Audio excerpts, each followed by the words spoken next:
Guided by the advice of our health experts, the Medical Advisory Committee, and after consultation with provincial and local government, Cabinet has decided to place the entire country on alert level 2, with effect from midnight on Monday, the 17th of August 2020. Alert level 2 in terms of our risk-adjusted strategy in dealing with the pandemic means that there is moderate COVID-19 spread of the virus with a relatively high health system readiness. The move to level 2 means that we can remove nearly all of the restrictions on the resumption of economic activity across most industries.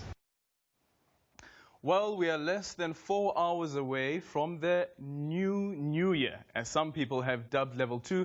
But have you thought about where do you want to travel to as the tourism sector opens up? Please share with us what the new year means to you using the hashtag SABC Unfiltered. Good evening, I'm Aldrin Simpier, and this is Unfiltered. So according to Stats SA, the tourism industry is estimated to have lost about 22.7 billion rand a month, or about 748 million rand a day, as a direct result of the lockdown. Since the implementation of the national lockdown towards the end of March, prospects of a getaway vanished. Today, we are in conversation with the tourism expert, Leanne Back. We also have a founder of Sakumzi Restaurant in Soweto, Sakumzi Makubela, as well as Lumkile Mondi, who is a senior lecturer at the School of Economics and Business Science at the Wits University. So they're joining us for this conversation. Remember that you can be part of the conversation using the hashtag SABC Unfiltered. At the end, let me start off with you. Have you thought about where you want to travel to? Oh, there's so many places. I actually can't wait. I'm based in Gauteng, so you can imagine I've been looking longingly at all sorts of opportunities in Limpopo and in Mpumalanga, Northwest, the Western Cape, Eastern Cape, all over. I actually can't choose. Did you miss traveling though? Absolutely. Yeah? But Sakumzi, for you? Yes, I would love to do Limpopo, maybe Buahomo. I just want to drive or go to Nelspruit. It must be, I must be driving. I don't even want to fly. Yeah, yeah. What, are you missing the animals though? I just need to get away before, just to gain energy before I start to work. Yeah. And Bob Mondi, for you? My wife is a student at the University of Georgia, Athens. So even though I would love to travel, I can't. So I'm stuck here in Johannesburg and enjoying the winter here. Isn't there a place that resembles the area that she's in, somewhere here in SA? I'm sure we can find somewhere, and you guys can FaceTime. There's lots in South Africa, as you know, even here in Gauteng. Mahali is not far away. Of course, I would love to go hiking in Mahalis and other places around Gauteng. So I'm spoiled for choice. But I just thought to your question, my bag, because of my wife, is a distance away than the others around South Africa. And she might be watching this and be asking you, why didn't she miss me at all? And let's start this conversation off with them speaking about what level 2 means for the tourism industry. It's actually quite significant. Yeah. Basically what it means is that all South Africans can now travel freely around the country. That means we can take a holiday, we can basically, I mean, we have been allowed business trips up till now, but it's more, access is going to be more free. We don't have to travel with permits. Yeah. And in reality, I think a lot of South Africans there's such a pent-up demand to go on holiday that we're going to see a massive spike. In fact, I don't know if you saw that the Sandpark website collapsed on Friday night. Straight after the president's announcement. So you can see, I mean, just that is an indication that people are really desperate to get away. And as Sakumzi was saying, actually the desire to self-drive is huge because obviously the risk is much lower. You're in your own vehicle. So people are really going to want to get out and make that opportunities. Obviously, there are going to be constraints around school holidays now, which is probably very limited school holidays. because of the children have missed so much school, so which is a negative. But we're going to see weekend getaways. We're going to see lots of creativity of people just making a dash to get to the beach, to get to the bush, which is exciting. So it is definitely a relief for many players in the tourism industry. Not all players. You have to be realistic. It's not. What do you not mean everybody's by going to benefit. All players? Well, some of our product is just not geared to the South African market. And no matter how much they discount, for a South African to pay 6,000 Rand a night, there's not many South Africans that are prepared to or can afford to pay something like that, even at a highly discounted rate. And then also within the value chain, we've got a lot of tour operators, destination management companies that deal with the foreign market. And obviously with our borders closed, we've got no foreign tourists coming. So, and their types of services are not easily adaptable to the domestic market. So they're going to be lacking, and they're obviously still hankering, and they're going to need our borders to be open for them to actually start operating again. So those businesses are really going to battle. So, in reality, only just under half of our tourism industry is stimulated or generated by the domestic market.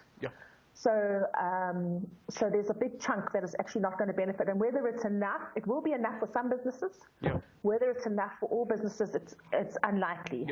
And a big concern, of course, is that, and I talk about the tentacles of our tourism industry, is that they're far-reaching. They go very far into other sectors. And, whether these businesses, with the bits of income that they will be getting now, is it sufficient for them to start stimulating to buy, for example, new linen? Which supports so many other sectors of our industry, and in terms of the produce that they buy, etc. So the benefits are going to be there. Obviously, for the real benefits to happen, we need to have our borders open. Okay. And so, Kumzi, for you? Yes, it's been pretty tough. As she has said, it's not only affecting us at Kumzi Restaurant. We look at the tour operators, as we were calling them after this COVID-19. There was no one in their offices. We had 110 people working.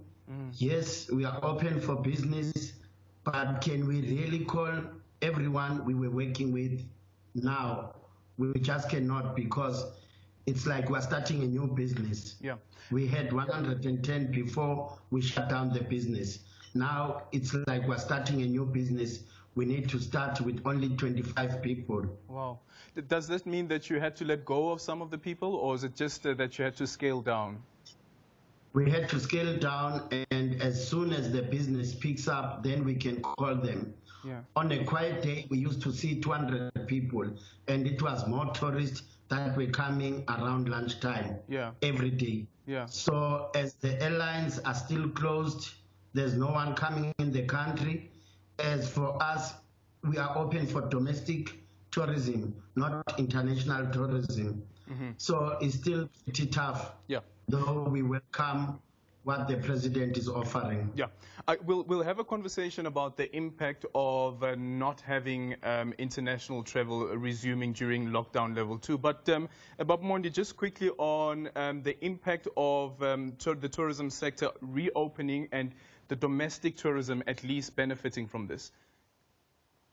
And so my biggest concern relates to the impact of the lockdown, particularly on employment. We've seen in the surveys that have been conducted so far around a very bleak picture around employment, meaning that there's been a huge hemorrhage of incomes across the board.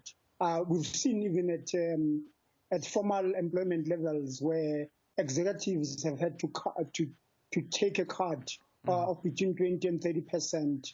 And even at lower level where people are earning about 50% of their salary. So I think that even though the picture that's been painted by my colleagues is promising, I think the impact on the incomes and therefore the outlook going forward for many South African households, given the impact that I've highlighted, is going to be a very risky phenomenon for people to be spending on luxuries such as tourism, given the uncertainty of the outlook going forward. And I'll caution that I think until people understand the security of their employment and of their incomes, I think it should be premature for them to exploit the opening, given that we see dark clouds going forward.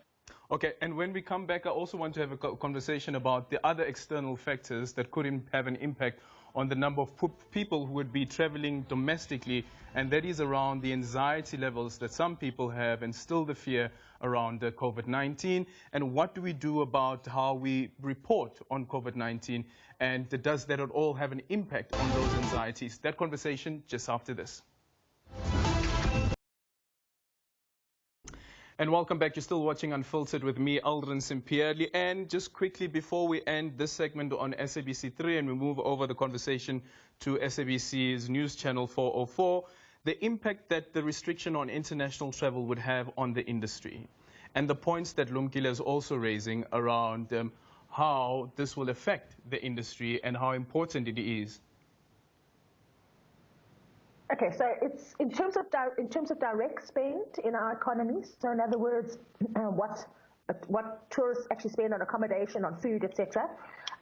Basically, 65% of that direct spend is due to foreign tourists. So only 35% of that direct spend is due to domestic tourists. So that's significant if you think about it. And just when we're talking about restaurants and food in particular, foreign tourists spent last year, they spent 16 billion rand on food. So I think it's mainly restaurants, but it's also some self-catering stuff, but they spent 16 billion rand. Domestic tourists spent 8 billion rand. So you can see why Sakumzi is saying, well, this is hurting his business, and why so many other businesses are really being impacted by the fact that we don't have any foreign tourists visiting our shores at the moment. Have we seen any requests as yet, or any interest to travel to SA? Interest to travel. There actually has been. I mean, it's not the 10.2 million tourists that we got last year, but definitely from talking to people within the industry, a lot of trips have had to be postponed. I mean, people have obviously planned lifelong trips. Bucket list trips to come to South Africa that they were planning to do this year that now had to be postponed. They kept on postponing, or maybe we'll come in October, maybe we'll come in November. They keep on trying to push it out. But obviously, while the borders are closed, they can't come. But even if we open our borders, it doesn't mean that we're going to get a flood of tourists. We have to be realistic. Because people don't want to necessarily. There's obviously a huge risk to themselves. And also countries, the recipient countries or the source countries, they might be saying to their citizens, listen, we don't recommend that you travel to South Africa at the moment because of the high levels of COVID. So we have to be realistic too. So even if we open borders, it doesn't mean the floodgates are going to open. Okay. So when we come back, the conversation that we're going to have is how does this have an impact on the likes of Sakumzi, for instance, as he indicated earlier on that around 200 tourists during lunchtime, and all of that is gone. What is it that they can do, and what's the explanation from government about why that particular decision has been taken to continue the restriction on international travel? That conversation will continue on the SABC News channel. We say goodbye to our SABC